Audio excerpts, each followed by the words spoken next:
Yo,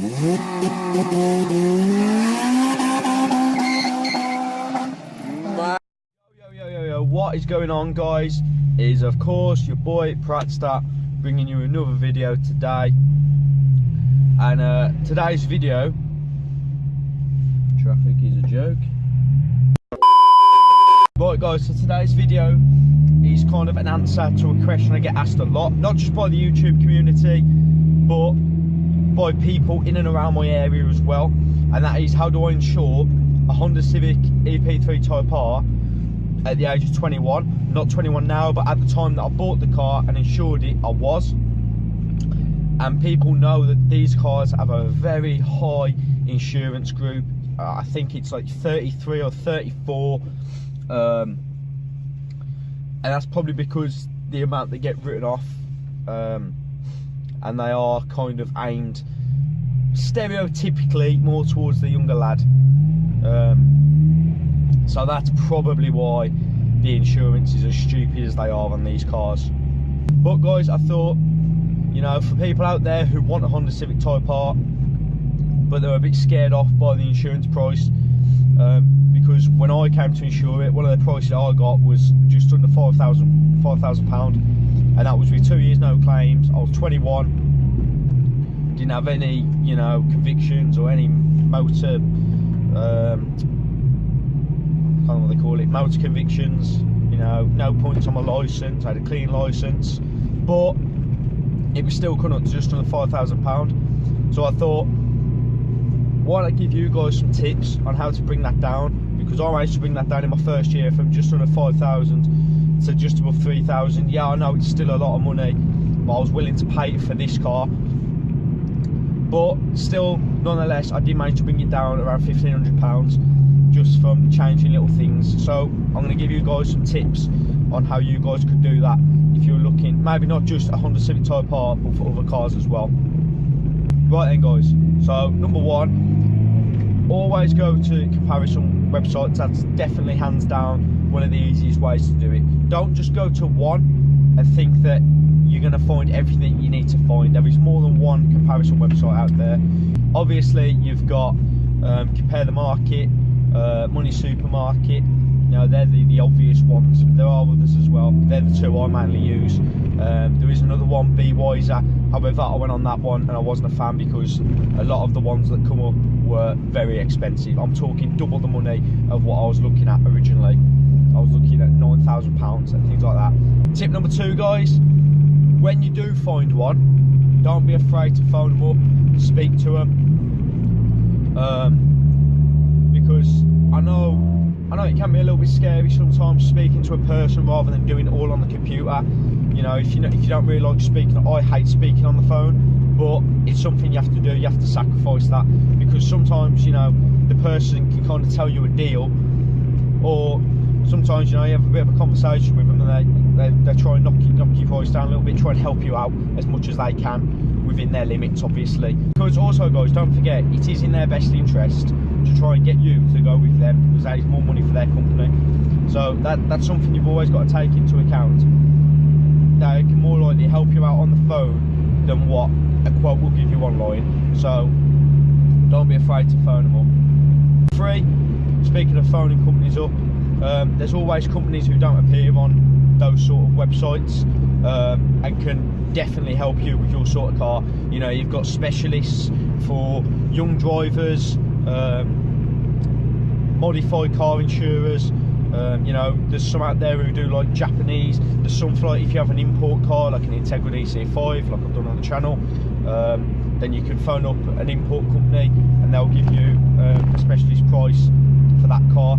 So that's always something to look into as well, especially if you do have a modified car, because if your car is modified, when you come to declare the modifications, if you're with just a normal insurance company, they will see you come in and they will try to squeeze every little bit of pound out of you, every penny. They will try and get anything that they can. They will dig really deep into your pockets. So if you don't have a modified car, best place to start is to go to a modified insurer. So you've got ones out there like Adrian Flux. If you're looking, there's one called Brent Taker, who don't charge you for modifications unless it affects performance.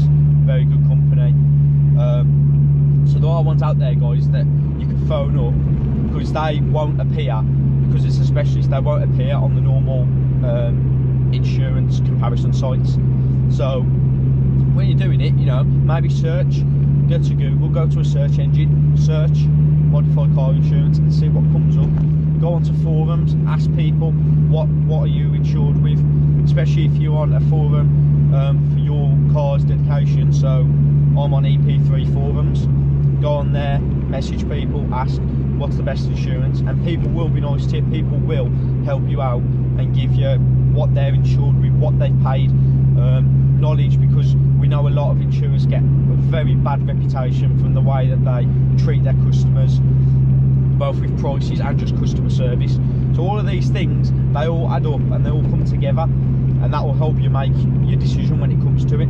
Last but not least, guys, is my final tip for you guys, and this, the way I say this is going to come out wrong, and I don't mean it the way that it's going to come out, but try to fiddle with the things as much as you can. I'm not saying lie, because that is insurance fraud, and if you get caught or you have a crash or whatever, you're going to get yourself in a lot of trouble and you're going to be paying a lot of money.